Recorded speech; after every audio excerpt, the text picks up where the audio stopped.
Taiwan कहता है कि ये मेरा है। इतना ही नहीं, इससे सिर्फ ये कहता है कि जब पूरा चाइना कब्जा करेंगे तो ये जो अक्साई चीन है ये भी मेरा ही है। सांस चल रहा है वेंटिलेटर पे, बबुआ जीतेंगे मैराथन का रेस। जब से वेनेजुएला पे अटैक हुआ है ताइवान को खा जाएगा चाइना, दुनिया में कोई नहीं रोक सकता उसको। अगर ताइवान गया, अमेरिका का नासा किसके पास? चाइना के पास। तस्ला वाला गाड़ी चाइना के पास। पूरी दुनिया में राज करेगा चाइना।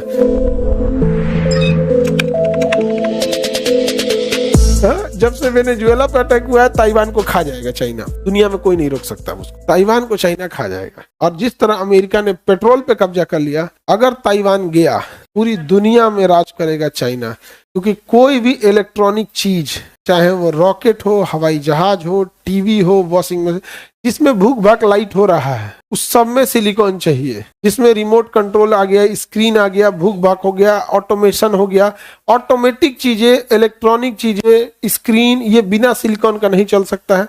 दुनिया में अभी सिलिकॉन उत्पादन में केवल और केवल ताइवान का दबदबा है। जिस दिन कब्जा हुआ उस दिन अमेरिका का नासा सिलिकॉन खरीदने आएगा किसके पास? चाइना के पास। तस्ला वाला गाड़ी खरीदने आएगा चाइना के पास। समझा गया? अभी फिलहाल ताइवान क्या है? अलग देश है। ताइवान कहता है कि ये मेरा है, पूरा चाइना मेरा। जरूरत से ज्यादा ही उड़ने लगा यार। समझा गया? इतना ही नहीं, इससे सिर्फ ये कहता है कि जब पूरा चाइना कब्जा करेंगे तो ये जो अक्साई चीन है ये भी मेरा ही है। यार पर तुम जिंदा रह ले यार, नहीं समझ में गया? सांस चल रहा है वेंटिलेटर पे, बबुआ जीतेंगे मैराथन का रेस, नहीं समझा गया?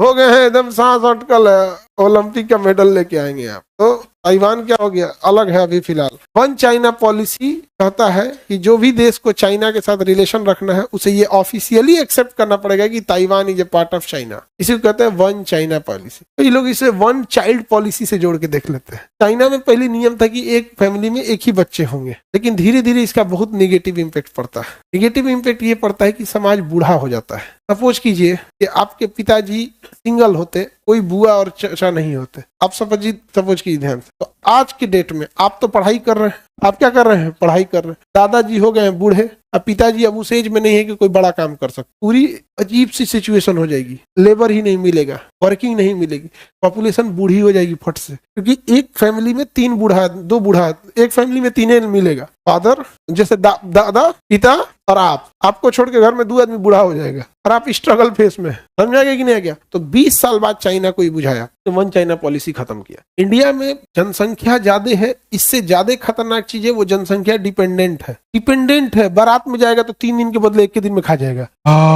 बाप बहुत मजा है लो। इस टाइप का पॉपुलेशन है, नहीं समझ में आ गया? अब बताओ ये सब पॉपुलेशन नासा को चैलेंज करेगा सर? नहीं समझ आ गया?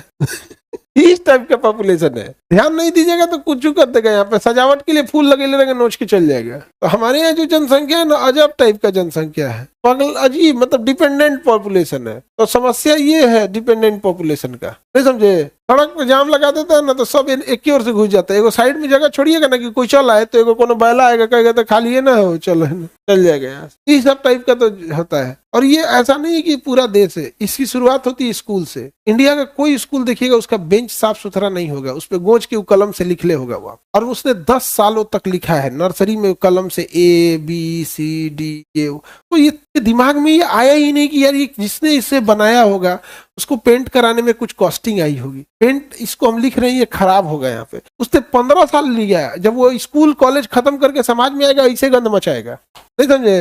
होता है यहाँ पे ये सब चीज। स्कूल में से नकटी निकाल के बेंच के नीचे साट देगा, चिंगम साट देगा नीचे। होता है कि नहीं होता है? बहुत बड़ा सब चीजें हो जाती है।